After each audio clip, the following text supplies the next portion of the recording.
big beard. Hey, Kayla. Hi, Iyanna. Welcome to Fill in the Blank podcast. Welcome.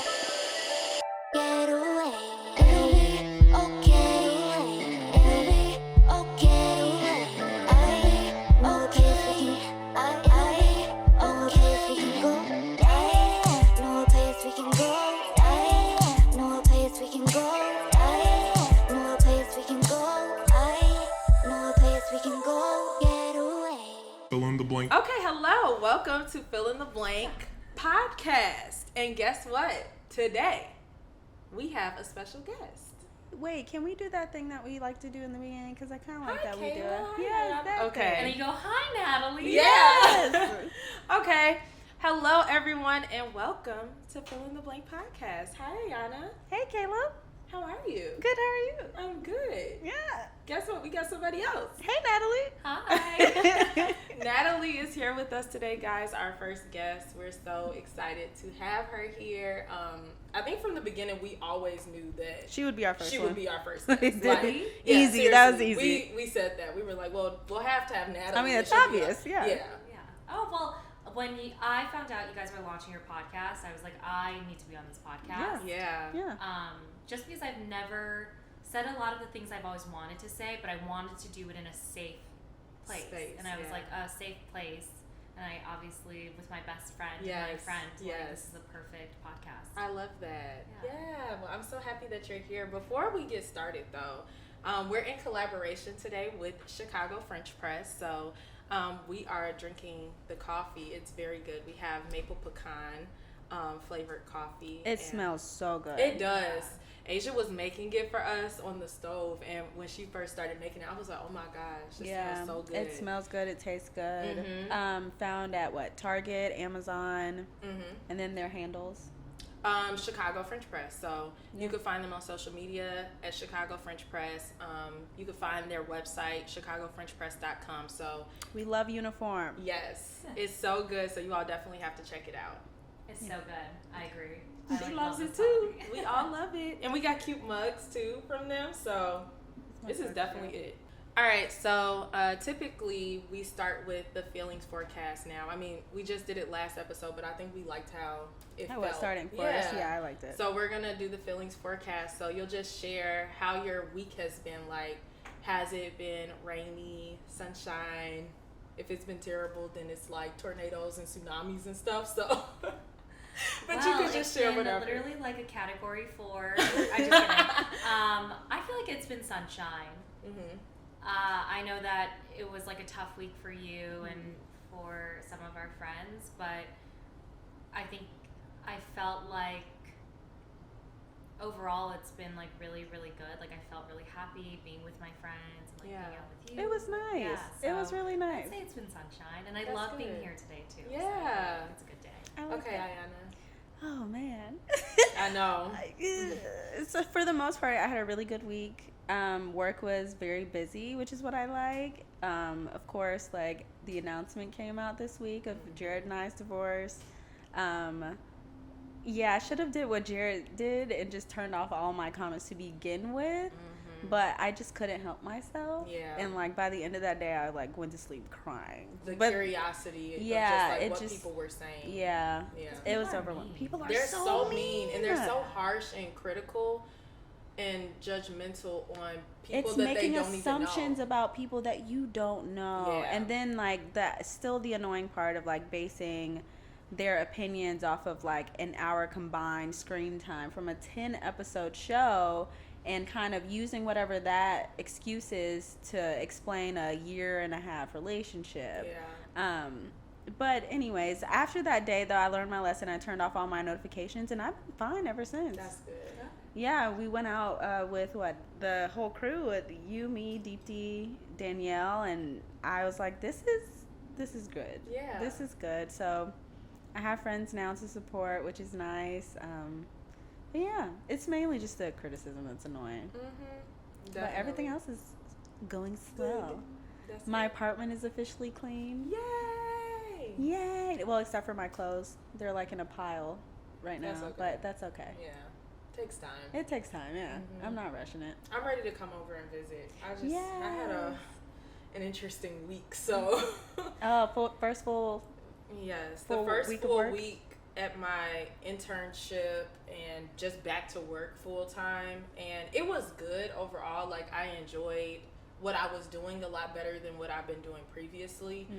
But it's just an adjustment getting back in the habit of like waking up super early in the morning and having a full day of work. Yeah. Like, I've never really, even since COVID happened, like I had that little blip of time that I was working from home, but I've been in like at work this entire time. So it's just like coming off of the summertime when I get to have my free time for like a good 2 months, and then they're like, okay, full force, like you're back. And it's just, that part is hard. So before we introduce the fill in the blank, I just want you to have like a proper introduction for the people who might not know who you are, and just for you to be able to tell who you are without the assumptions of other people. So I just want to give you the space to just introduce yourself, tell us who you are, how you know the both of us, and all of that.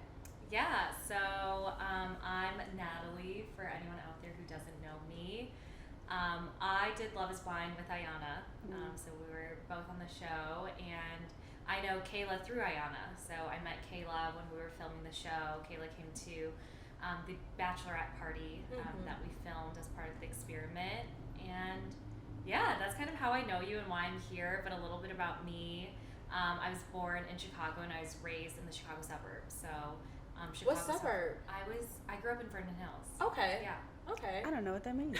It's a northern suburb. Okay. Yeah. Like, Do you know it?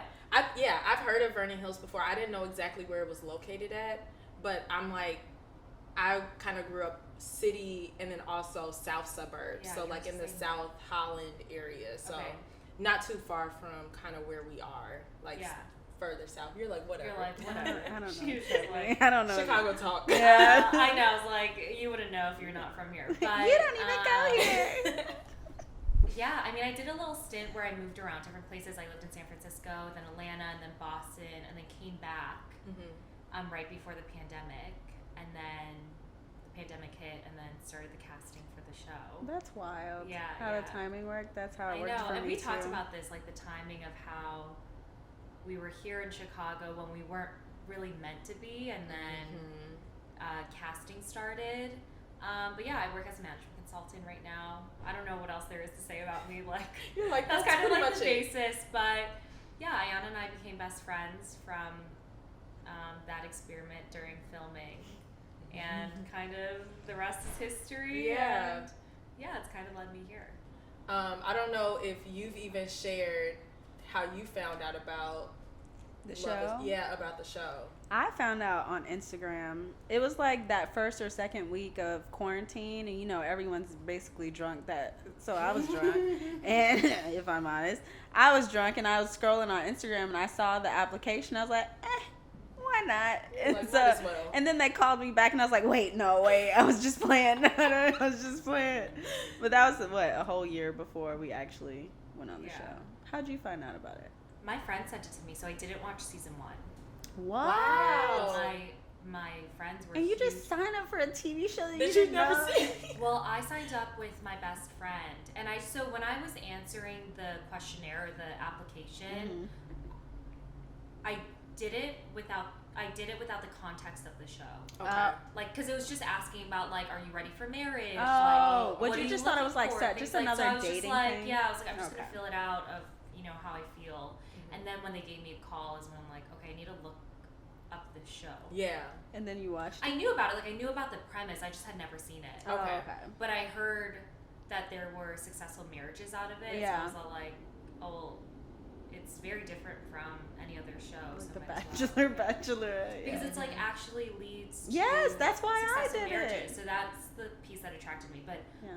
my friends just sent it, and they're all like, hey, we know you're single. Yeah, let's Like, just go for it. Yeah, like, just come on, apply. And I was Yeah. like, okay. Yeah. But I applied with my best friend, and kind of That's then crazy. That is got wild. the call, and she didn't. I just she's in a really serious relationship right now, Oh, so we that's always talk about, like, awesome. it worked out And so well for you. Yes. Like, worked out in your favor. No, Not mine. not for us. Not for us. which is what we're going to be talking about today. Well, and I forgot to say this in the intro of why I became best friends with you, but Iyanna and I,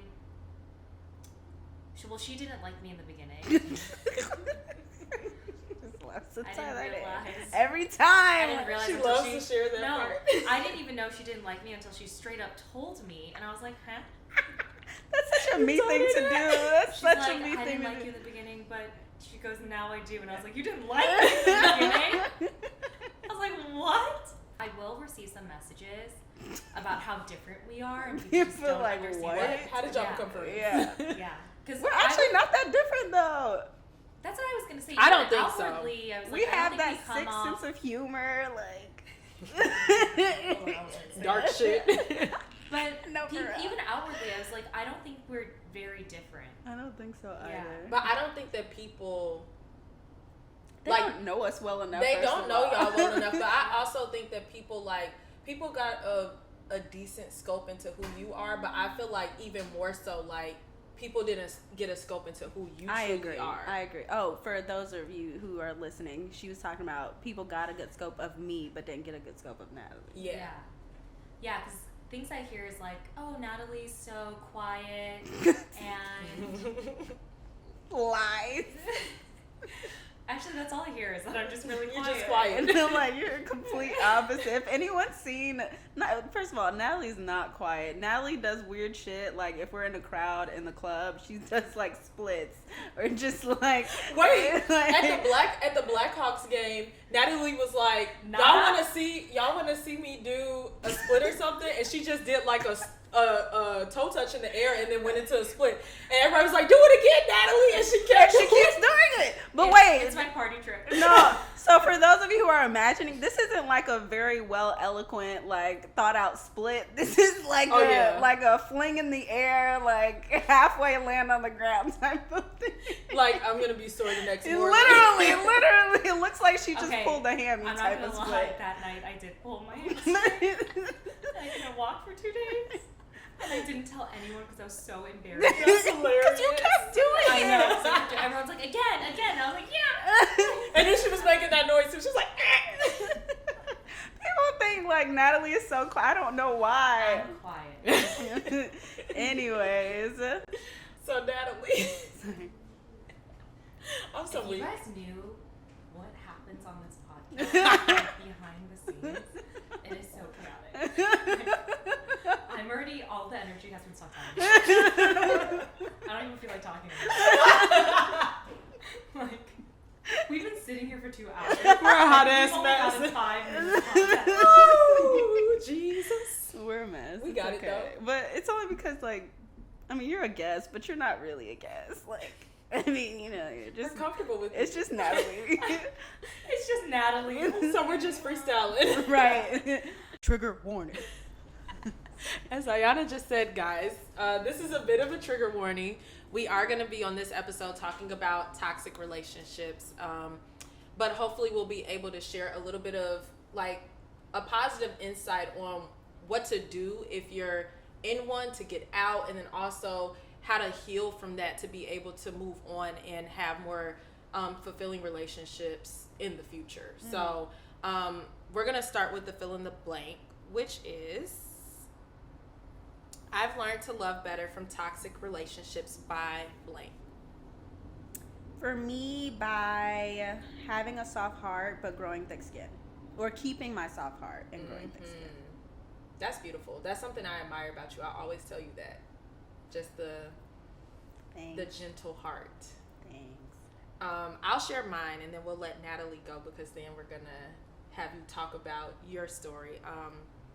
But I think that mine would be just learning how to like truly love and value myself. Like, I don't think that when I was in the toxic relationship I had that type of awareness. So coming out of it, I think that I learned like that I lacked that self-love and that value of who I truly was, and that's the reason why I was staying in a toxic and unhealthy relationship, because it was a reflection of how I saw myself at that time.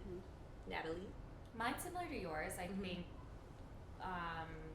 by loving myself and putting myself first. Yeah. I think I used to always put myself second and not be considerate of my own feelings. And I think I've learned just through my past experiences in relationship, most recently my last one, to just put myself first. Yeah. So tell us about your relationship. We got a little bit of background about Love is Blind and how you found out about it and whatnot, but like, I think it'll be good for you to just share your experience and just kind of like, go into a little more depth about what that relationship was like for you and the takeaway that you just talked about, how you got to that point. Yeah, so for people who aren't familiar, I got engaged on Love is Blind, and that was a pretty tumultuous relationship. I ended up not getting married on the show, but we got back together after filming and continued our engagement for a few months. And like I said, there was a lot of highs and lows in that relationship. But looking back on it, like, it was a very unhealthy and toxic relationship. Yeah.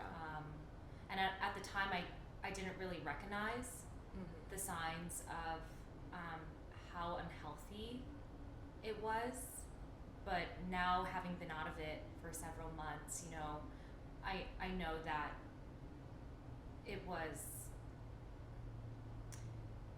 I don't know how to say it, but it was a relationship that like really changed me. I tell Iyanna this all the time, like, coming out of that relationship, I did not feel like myself. Like, I don't think I realized how much that relationship with my ex-fiance like impacted me as a person and truly just changed me in general. Like, I felt like a shell of who I was. And I don't think people should come out of relationships feeling like that. Yeah. There's heartbreak, of course, but when it like fully changes you, I feel like that's when you look back and you're like, wow, like, I was emotionally just like broken down from it. That to say, on the topic of toxic relationship though, that was definitely one that was very toxic. Yeah. Do you feel like when you entered the relationship that there was a part of you that wasn't fully able to like love yourself, that brought you to that place to be accepting of it? Or do you think it was just the pressure of the environment? Like, you were on a TV show, there was cameras, like, I'm sure that adds a whole different dynamic, Yeah, so I would say it was less of the pressures of TV, because there was points where I was like, I'd be honest and be like, I'm not sure if we should continue filming. Like, I think he was just very different at the beginning. Like, it almost felt perfect in the beginning because there was so much love bombing and putting your best foot forward. Yeah, putting the best foot forward. I would hear things which, now looking back, were straight lies. Yeah. And so I think in the beginning it felt like really good, and then I think I would say things changed near the end of filming. If we're thinking of timeline, when it got closer to my wedding day, where I started to see like just picking up on the lies that were being told and just like cracks, and then that's when I saw just another side of my ex-fiance that I just was not aware of. Yeah. And so I think in the beginning I kind of got sucked into like, wow, this feels like really good, we feel like a fit, and then you start seeing the cracks. Yeah. What made you stay? Was it holding on to that idea of who you thought he was? Yeah, like I always thought like, okay, well, when I first met him he was like this, or when I first talked to him he was like this, and I want that person I knew back then back. Like, you're holding on to like, well, he needs to just change back. Yeah. But quite honestly, I don't think he ever was like the person I met. I think it was kind of like a front, and then his true colors start to show.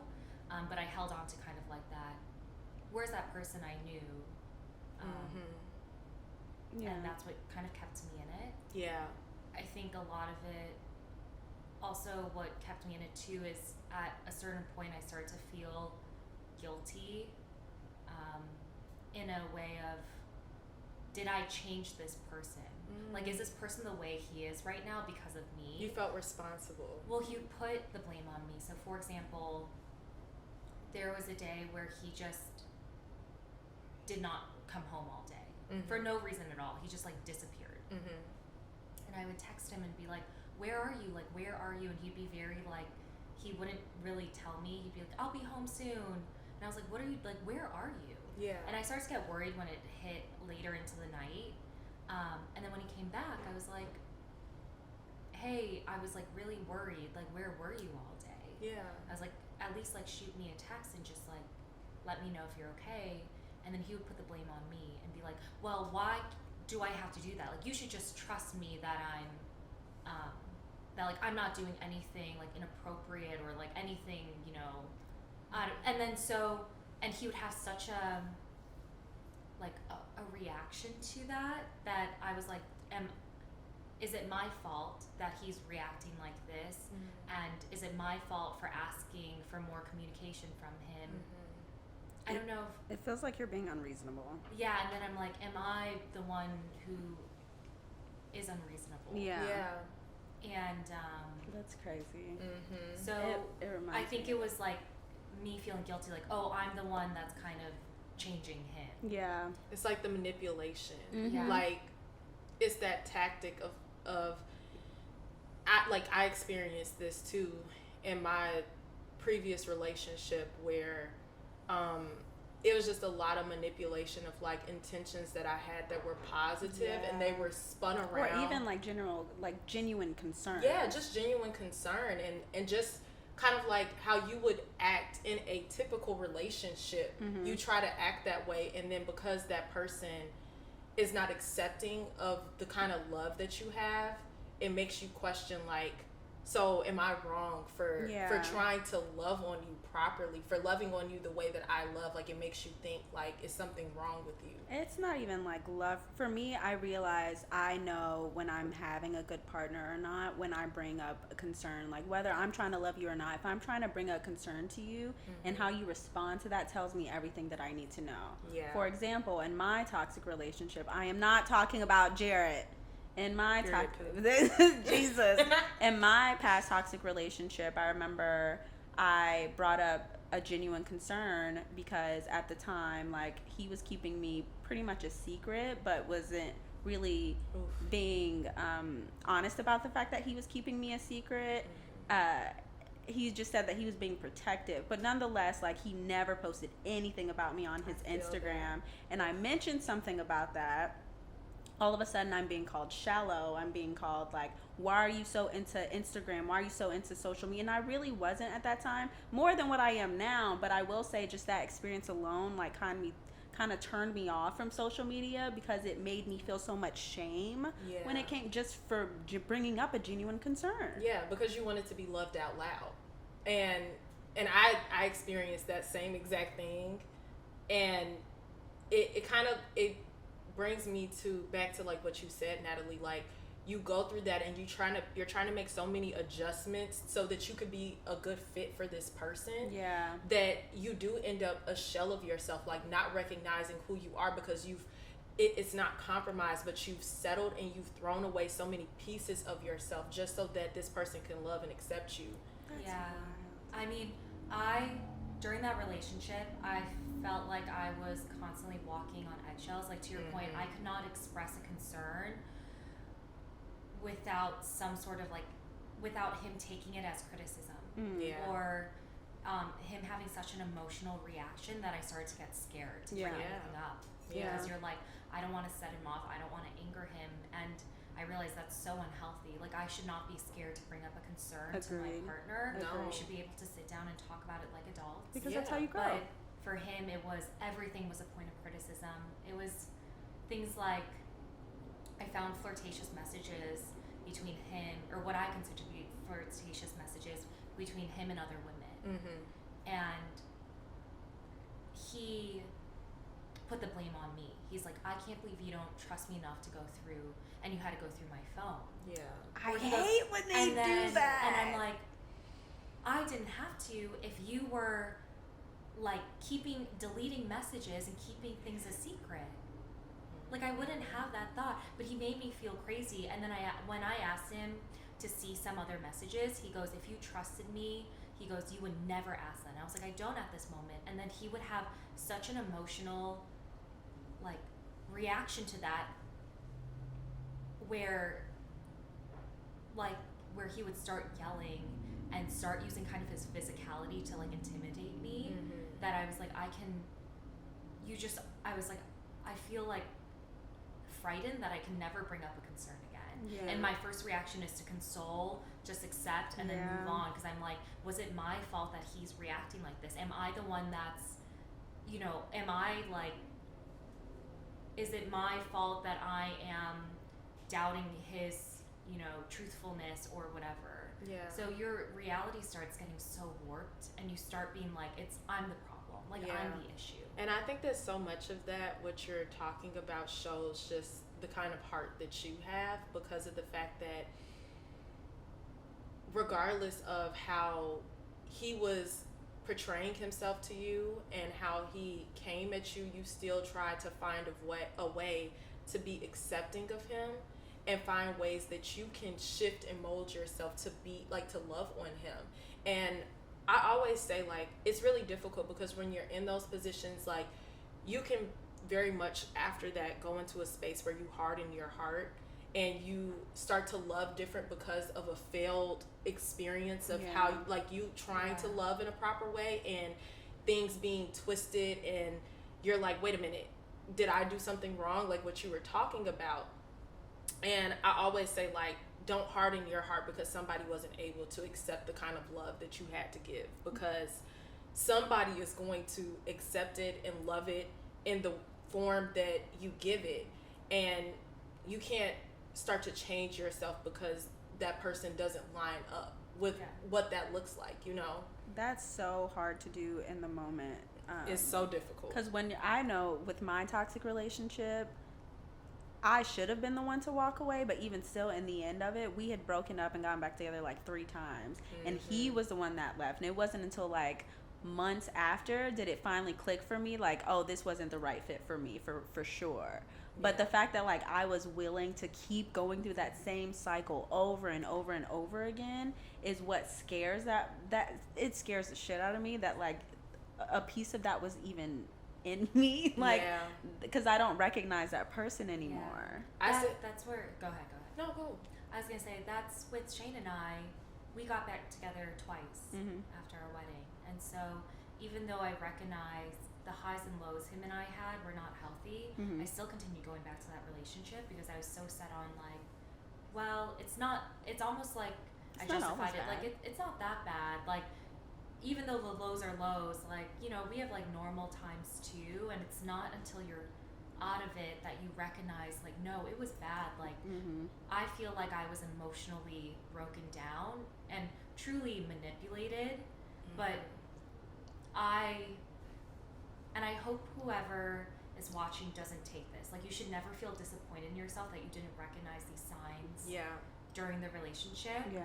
I definitely didn't, and I think it's taken a while for me to come to terms with that. Like, I used to blame myself, being like, why didn't I just leave when everyone told me to, or why didn't I leave when, he first did this thing. It's like the signs were there. Why didn't I? You're so close to it that it's hard to identify. Like, it's really difficult to recognize because you have love and care for that person. And the thing that people don't talk about a lot is, like, toxic relationships, they don't start that way, because if they started that way, you wouldn't have ended up in it in the first place. That's like, true. You connected with that person and you all had good times together that led you to the point to love that person, to not want to leave them when the signs start to appear. Like what you were talking about earlier, it's like you meet the representative and that you fall in love with who that person is, and you try so hard to stick it out. And I had that same experience. Like, I almost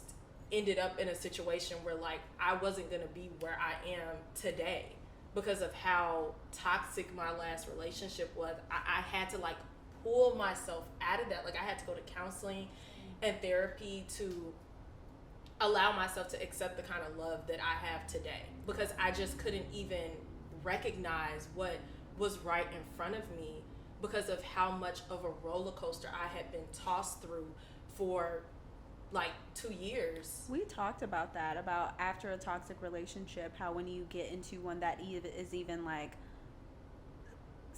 even close to being healthy, it almost feels boring because of like those highs and lows that you were talking about. It almost it I won't say it's addicting, but it almost feels like confusing it with passion. So when you finally get into some form of some normal quote unquote relationship, it's like, this feels really weird. Yeah. It and feels boring. That. Yeah, I went through that at the very, very beginning. Like when Marcus was originally pursuing me, like that's when I started going to counseling, because that's when the last relationship was ending, and I felt a lot of guilt and shame. Like, I don't want him to be a rebound. Like, I don't want to just jump into another relationship, you know?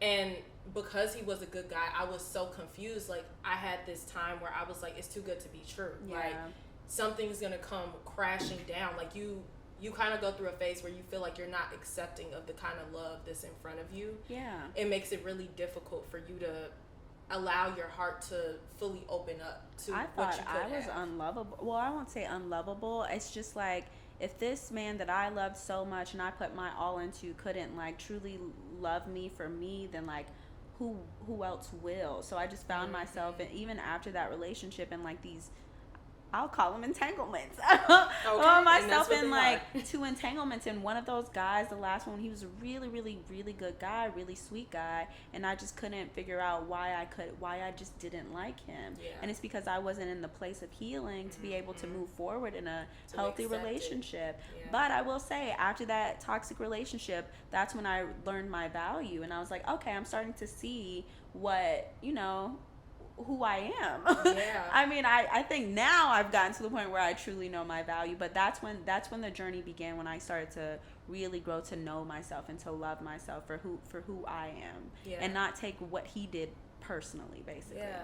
Natalie, how do you feel like you started to find yourself, like find your way after that? Because I know you said that even after filming, you still were caught up in the relationship for a while. So what was the point for you that you were just like, I love myself more than what I'm receiving? Yeah, I think it was talking to my friends and family a lot. The reason why Iyanna and I got so close during filming, because quite candidly, Iyanna did not like me in the very beginning, but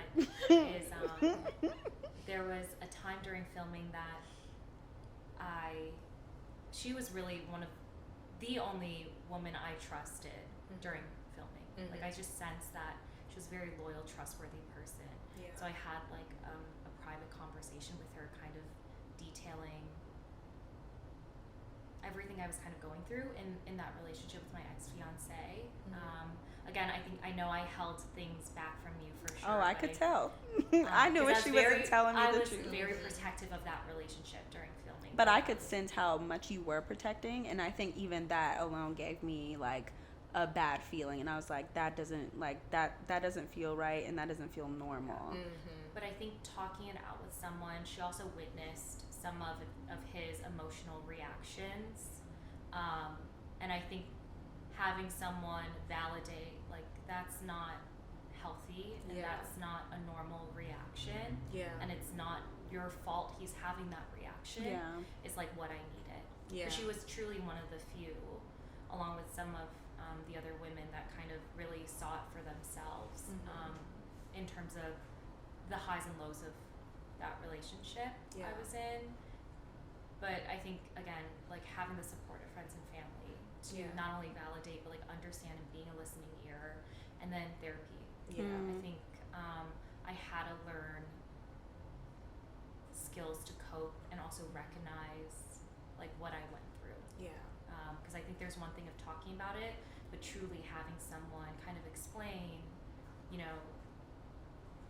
like, what you went through doesn't mean you're off, or doesn't mean you're broken, but like, this is experience like people go through, but here's how to kind of like change your way of thinking, and like kind of like get my self-worth back after that relationship. So I did go through therapy. Thank God for therapy. I think if I hadn't had any form. Really, my form of therapy was teaching other people how to cope in a strange way, because around that same time that I broke up with my toxic relationship, I was also getting, sorry, I was about to I saw the bird. You were like, let me hold it. I was getting into my professional career, and so I was working with at-risk youth, and I was helping them with their trauma. And so by helping them with their trauma, I was inadvertently helping myself with my own trauma. But I think even if I didn't have the exposure to what healthy is, I would probably still have some form of baggage from that relationship, whether I meant to or not. I just feel like going through an experience like that, you can come out with some scars that you may not even know are there.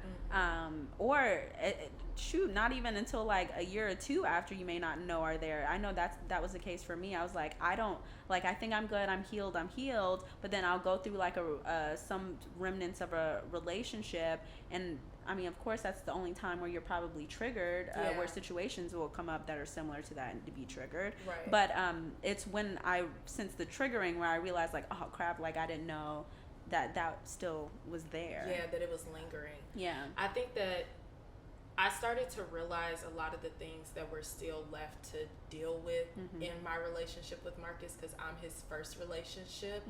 And just to see how light he is because he doesn't have the emotional baggage, it made me very aware of my emotional baggage and that I needed to process through it. And so at the very beginning of our relationship, I set that out to be my intention, that I wasn't going to allow him to carry the weight of my past. Like, I did not want to place that on him. Because that's a heavy weight for anyone. It's a heavy weight, especially because I know that, like, the way that I needed to do relationships to get to the point that I'm at now is that I had to actually, like, be in relationships prior to this one. Like, I was that person that was, like, in long-term committed relationships a lot. And so I had to, like, let that weight off of my shoulders. I did a lot of, like, I actually called my exes and, like, talked to them. I got his permission. Yeah, like, I have 2 exes that were pretty serious, and I told him, like, look, I really need to call them, and I need to, like, release them. I need to release them for me and for them. I need to apologize for my behalf, and not necessarily looking for an apology on their end, but I needed to release them. That like, has to be freeing. It was, and I like talked to them on the phone. Like, I called them and I was like, look, you know. What gave you that idea? I don't know. I just felt like it just needed to be done. I needed to say it. Oh wow. You know, and a lot of people don't get to have those conversations. There's people love to, like, hang on to, like, well, I just need closure. And I'm starting to realize that most of the time, 90% of the time, there's no such thing. And it's that closure that you're holding on to or hoping for that's keeping you in it. Yep. Because you can't guarantee that they're going to be sorry for their behalf. Exactly. And that's what I think I noticed with my ex-fiance, is he wasn't actually sorry. And he's actually doesn't understand the impact he had. How do you move on from that, knowing like you're not going to receive any form of like a genuine apology? It was tough because there'd be moments where I thought he recognized, where he would apologize, but then again, obviously because this was a public relationship, he'd go on a podcast and say, well, like, yeah, I did this, but, and just kind of explain it away. But, like, I only said these words. Like, I said I hate you, but everyone says things they don't mean. I was like, do you remember that night like I did? Because that's not the only thing you said. Yeah. You didn't say just I hate you and you're the worst thing that's happened to me. I was like, you said a lot more, and you said it with such, you were screaming at me, and you were using your physicality to intimidate me that night. Yeah. But the fact, I think it's so frustrating that he downplays it and doesn't recognize, or doesn't, like, you could tell he doesn't feel remorseful for it.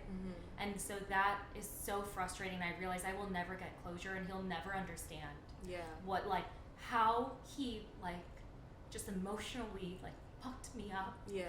And I have to be okay with that. Yeah. Because I was like, I can't, like, his apology isn't how I move on. Yeah.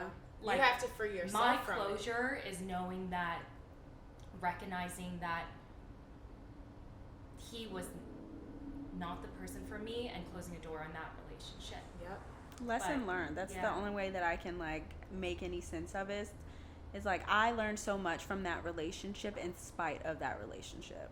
Yep. Yeah. And it allowed you to be able to know better now what you will and won't accept. Mm-hmm. You like, because it was so hurtful and the experience was so painful, and I completely can empathize and resonate with you on that. Like, I want to validate and speak life into the fact that like your next relationship, you will never have to go through that again. You'll never have to go through that again. You'll never have to experience it again, because you learned so much about what is not a relationship and what you will not accept, that now it won't be a point where you see the red flags and you decide to ignore it because of how painful it was. You know, you're like, I'm not, the body is going to recognize it and be like, nope, we're not doing that anymore. Like, let's get out of here immediately.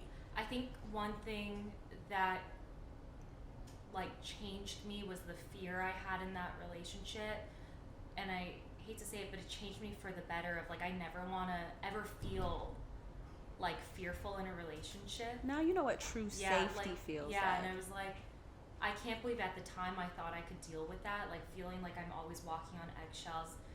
I always did things not to make him happy per se, but I did things to make sure he didn't get angry. And I think after experiencing that and knowing it's a place I never want to go through again, in that aspect, I was like, I'm almost grateful that I felt these like feelings of like instability and fear, because I know I can never go back to that place. I will say with a toxic relationship, it's when you come out of it, I mean completely come out of it, because you know there are some times after where you think you've come out of it but you're really still just coping from it. But when you truly come out of it is where you can see clearly and you're like, okay, I will never have to deal with this again, because we do not play that. Once I'm healed and these scars are healed, like no one else can open up this wound. No. And I remember like sitting down with Marcus on our first date, I let it all out. I said, look, okay, your girl's been through some things. Here's everything. So like, this is it. Like, wait, you just all of it?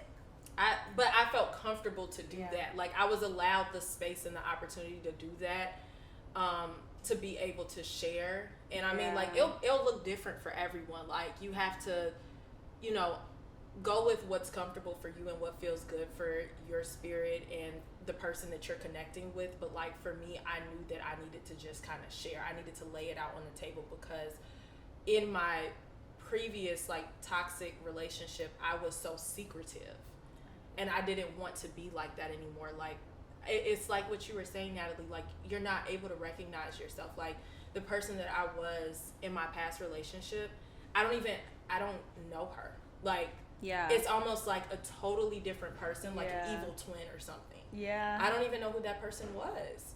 And so it's like, when you come out of that and then you're able to see it with the full view, you're like, wow, like, that wasn't me at all. Like, I can be so much better than that, and I'm going to be better because I expect better. Wait, I know we feel like this because we've had like some years separated between us and our relationships. But like, where do you think you are in your healing journey? Because you're still somewhat freshly out of it. And still processing it. Yeah, so I'm in a stage of anger, quite honestly. I could tell. It's so essential though. I hate you have to go through that stage because it kind of helps you cope. Because I mean, if anyone has the right to be mad, it's someone who just came out of a toxic relationship. You should be angry at someone. I'm angry. I still have some lingering anger at myself for just not recognizing it and just like leaving when I had to. Like, he shouldn't have screamed at me like 20 times. Like, I should have left. In my head I was like, I should have left at like time number 2. Time number 2. But by like the fact I stayed for so many of his emotional outbursts that like truly broke me each time. Like, it's hard, but I'm angry at myself for it, for not, and I have this sense of like, why wasn't I strong enough to leave? But then I have to remember, like, I was also being like very much manipulated and gaslit at Yeah. that time. Yeah. And I've recognized that now. I have a lot of anger towards him Yeah. for just like treating me the way he did and not feeling remorseful about it. I don't want to put the entire blame on him. Yeah. But looking back and seeing how much I like protected him in that relationship, how much I let him just like cross my boundaries, and how much I compromised, and he never compromised back. Yeah. He never gave in back. It was take at the end of the day. And how much I just like gave up kind of my values for him just like fills me with anger. Yeah. And when I hear him publicly say, follow a narrative, because I've never been honest or I've never Vocal. shared how bad that his lows were and our lows were in that relationship, him taking advantage of that and putting a narrative of like, well, yeah, I did this, but like, and taking that, like, that fills me with anger. Yeah. Because I realize he's actually not sorry. You said regroup. That's the hard part about this too, is the fact that it's so public. Like in a normal relationship and in a normal situation, you'd be able to kind of just move on, block him from everything, never see him again. But now it's like, even if you block him on everything, people are probably still going to be sending you articles, and that's so what I irritating. hate. It's so you have irritating. the privacy to It's go through it. so unlike irritating. Either of your situation, like you Yeah. all are not allowed that. What do which you is- crave next in a healthy relationship, or do you even want a relationship right now? Right now, no. Well, I guess I'll say I'm not actively seeking another relationship. You know, if it comes, it comes. But I think I'm still doing a lot of self-work. Yeah. Yeah. And I think, you know, like I mentioned, I think that relationship just changed me in ways that, even though I learned so much in ways like, What not to do? Or, yeah, like, it changed me in a way that, you know, I kind of miss the person I was before that relationship, and I Before kind of you want had to this get that. burden, yeah. You're trying to get I back kind of want to to get that her. energy and Yeah. that love back for myself that I feel like was kind of taken away. I Yeah. feel that. But you know, I think if anything, I'm like optimistic. Like I think I know what I want from a partner. Yeah. I want like a very consistent, stable, comforting relationship, and I think I recognize what that looks like. Yeah. Now having gone through that, and also, you know, having past relationships that were pretty healthy too, and just like comparing kind of those two experiences. Was this your only really unhealthy relationship? Yeah, I'd say this was my only relationship I consider. I'm glad it only toxic. took one. Yeah. Some people learn that lesson several times. Yeah. That was me. Look, It took me several to get to Really? where. Several. Whether they be relationships or situationships. Oh, Literally, really? every single anything that I've had up until this point in my life has been toxic, What? unhealthy. I think in the beginning when I was younger, all of those were toxic, but only because I was the toxic one. and then I went through the toxic relationship where I was receiving all the toxicity, and I contributed to it because I just wasn't in a healthy place. But after that is where I had my awareness. Yeah. Yeah. I think that I definitely contributed, and I think that the reason why it shifted for me was because I learned what I needed to do for myself so that I didn't continue that cycle. Yeah. Like I learned that I didn't have a lot of self-love for myself. I really did not. I was placing too much emphasis on the love that I was receiving Yes. instead of me giving that to myself. Like I wasn't giving to myself what I expected for other people to give to me. So it shifted once I entered into this relationship because I was like, it just has to stop. I can't continue. And I think that goes back to what I was saying earlier, why I was able to call my exes and be able to genuinely give them an apology, because I understood how I was contributing to the toxicity and it continuing. You know, that's a strange way to always realize, like, when you've grown, because I can look back at my toxic relationship and say, like, I know I contributed to that because I was a terrible communicator. I never communicated. I never shared any insight. I never engaged because everything to me felt like an attack. I was I was exactly where Jared is now, but like I hadn't gained that awareness yet. And because of that, he grew so frustrated to the point of just like turning super toxic. I know what it feels like, because it's frustrating to deal with someone who's not really giving back. But anyways, I learned a lot. I think healthy relationships, we all crave being safe. We all crave wanting to be vulnerable without feeling like it's going to be used against us. And we all want to really just grow with our partner overall. Yeah, I agree. Right? And, you know, I think it helped that toxic relationship played out publicly. I think that was a blessing in disguise. Really? In that watching the show too, and recognizing, okay, he lied to me here. Yeah. You know, he was telling me something else, but this actually occurred. And then everything afterward, right? Just things he said in interviews, specifically in podcasts, and just the lack of remorse and accountability. I think it was those things where you start, and the lies really, and how well he lied, and how much he had to lie to hurt me. Yeah. I think when you're seeing it as almost a third party, it really it's like you get that changes bird's eye view that a lot of people probably crave. I will say that's the only benefit from reality TV, because I remember even when it came down to, like, with Jared and I, the Mal conversation, I told you, like, I knew vaguely about the conversation, but I didn't see the details of it until I watched it, and we had a conversation about it. I was like, no, you said this. He was like, I didn't say that. I went, here we go. Let's play it back. And then I just played, and then I just stared at him. And I was like, now say something. Say something. Yeah.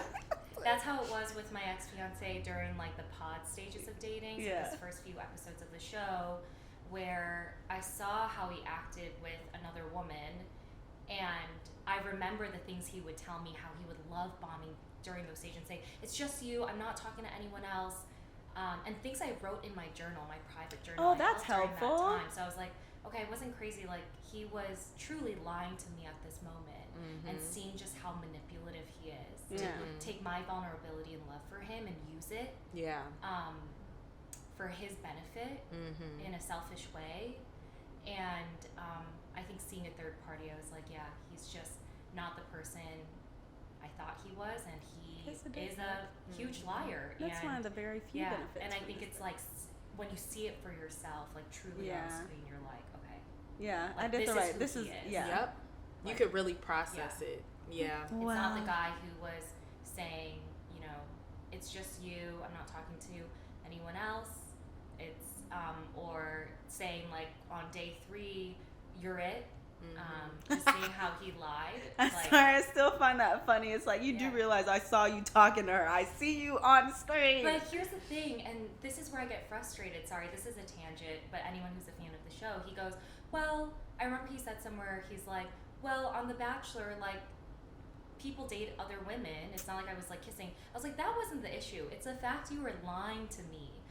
More than what was shown on the show. You were straight up lying every day, being like, hey, it's just us. I can't wait to, like, get engaged, go to Chicago, blah, blah, blah. I was like, you shouldn't have lied. You should have been honest, like, how everyone else was. Like, or just didn't even mention, you should have never mentioned, it's just going to be you and I. Yeah. You should have gone through the process as it was. Yeah. I was like, that's where you completely were leading me on. Yeah, because you know what you signed up for. You signed up to date multiple people. And the fact he doesn't recognize that I was like, it's your lies. It wasn't the issue that you were dating around. You should have been honest and not lied. Yeah.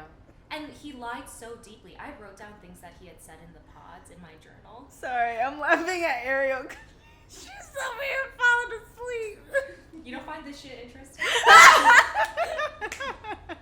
Are we boring you? Ariel just got off a flight, so I'm gonna give her. Falling asleep. I'm gonna give her the benefit of it. Can someone get a little zoom in?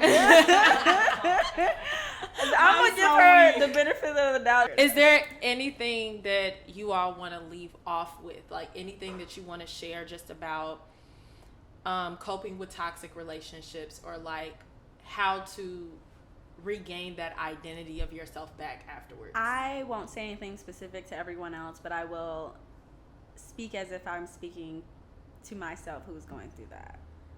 That, like, you are valuable. There is going to be a new life after this. It's going to continue.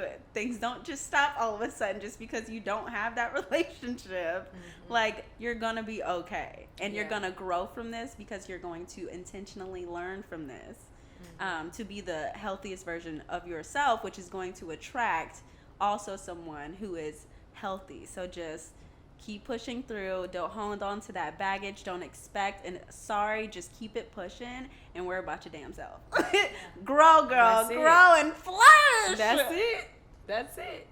I hope whoever's like listening to this, if you feel like you're in a relationship that's unhealthy and toxic, I hope you take away from us like recognizing the signs of that and knowing that there's other people around you that probably went through it. And like, don't ever feel angry at yourself or disappointed in yourself because it's not you. Yeah. It was them.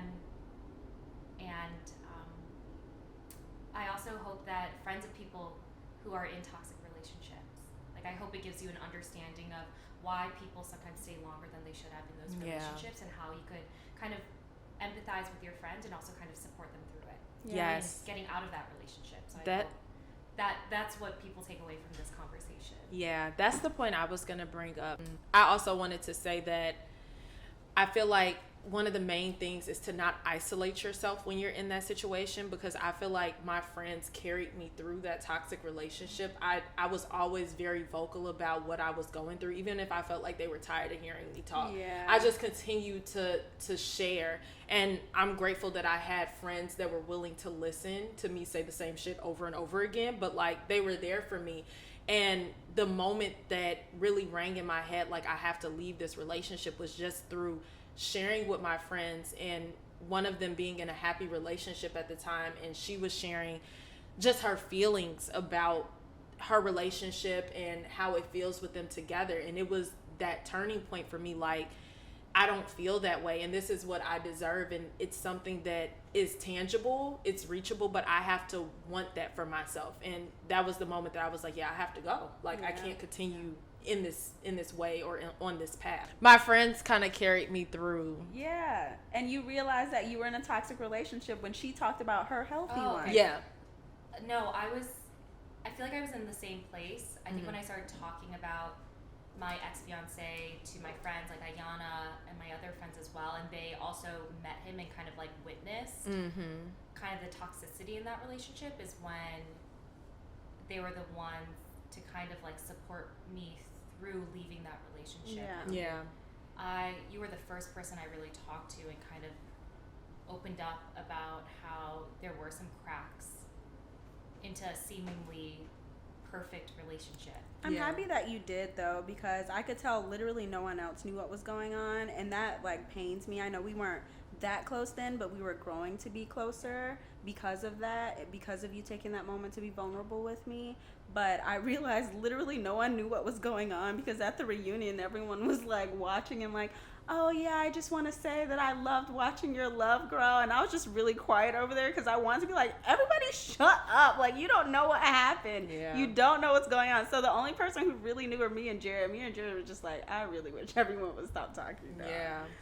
But I mean, that's kind of how it is. Like, it's the perception. People look at a relationship and they see what they want to see, and they hold on to that. But it's like, you guys don't know anything. I think the cast knew some pieces, like they had seen some of his like emotional outbursts, but I don't think they realized how it played a part in our relationship. And so, well, I'm just happy that you're moving on and your healing process has begun. And although you may be in the anger phase, I know it won't always last, and you'll grow out of this, and you'll really look in retrospect, and you'll almost feel so distant from the person that you were and the feelings that you were feeling then. And I'm excited, just the fact that you've even started that process. So. I think it really helps me talking about it. Because I've had very few conversations, and when I do have the conversations, it's really with like my inner circle. But I think I come to the realization, like, I should share this in hopes that it resonates with someone or it helps someone, and that also I'm not protecting someone that hurt me. Like, I shouldn't protect someone that. That's how I felt. That's such a huge step. I That felt the really same. changed me, yeah. That's why I didn't want. So I went on the show and I wanted to talk about my toxic relationship, knowing that like he was someone that was fairly well known and that people would know who I was talking about. But I held myself back from sharing that piece of me, although that is a heavy piece of me. But at some point, you get to the point where it's like it's not my job anymore to hold myself back just because I'm trying to protect you. Like, this is still my story. Yep. And you did what you did. Not saying that I'm saying these things to be spiteful. However, if I want to share to like forward someone else's journey, then I'm gonna do that. Yeah. As you should. Hey, man, thank God for healing. Mm-hmm. Thank God for growth, people. Yes. We're here and we're better than ever. Yeah. Well, maybe not better than ever, but we're getting better. We're getting there. Look, we're getting there. Okay. Be That's so patient. good. Yeah. Well, Natalie, I'm happy that you were able to open up and talk about it. I know that that's really difficult, and it's a For me, especially. Yeah. Yes. it's a huge first step, to be able to, I think, since everything happened kind of publicly, to be able to publicly share your piece. Yeah. And I hope that kind of like can give you some healing, and that people will be able to connect and resonate with what you shared, because I think you shared a lot of like really powerful things that people will be able to connect with. So Yeah. Well, yay. Thank you. Well, I thanks, wouldn't Natalie. have done it on any other platform I than two know. people I love. We love So, you. Thanks for having me. Wait, you saw that she reached over to touch me, right? Yeah, You saw that was a big I step know too. that- We're I getting know I better. did that. I'm working. So for those who don't know, Natalie is not a physical touch person at all. She'd rather just talk shit about Look, you look at her or with looking at you, you. and that's her One love touch language. isn't it? That's how. If people hear us talk to each other, they might think that like we're crazy because we're like calling each other bitches and like basically roasting each other. But that's our love language. But I am a very big physical touch person, and Natalie hates being touched. But we're working on it, and she's getting a lot better. You gotta inch your way into Versus it. me and Iyanna, we're just like over here cuddling. I know. You guys are like on top of each other, and meanwhile I'm like. what the fuck? But yeah, no, I mean, thank you for letting me be your first guest. Yay, our first guest on I feel Feeling like the just Blank. lighter after this conversation. I love it. And I love that. Well, we got to do the socials. So, Natalie, where can people find you at? Give them your social media. okay, my social, what is it called? Social media, bitch. Oh, you can find me on Instagram. My Instagram handle is Natalie Lee, and that's also my TikTok handle. Yay! Yeah. Iyanna? At Iyanna.Amore. And as told by .Kayla. And then, as always, our Instagram is feelintheblank_. So thank you all for watching today. We hope that you got to enjoy our guest and our conversation about toxic relationships, and you all were able to take something from this. So yeah, we'll see you all next time. Love you guys. Bye. You won't see me. Bye.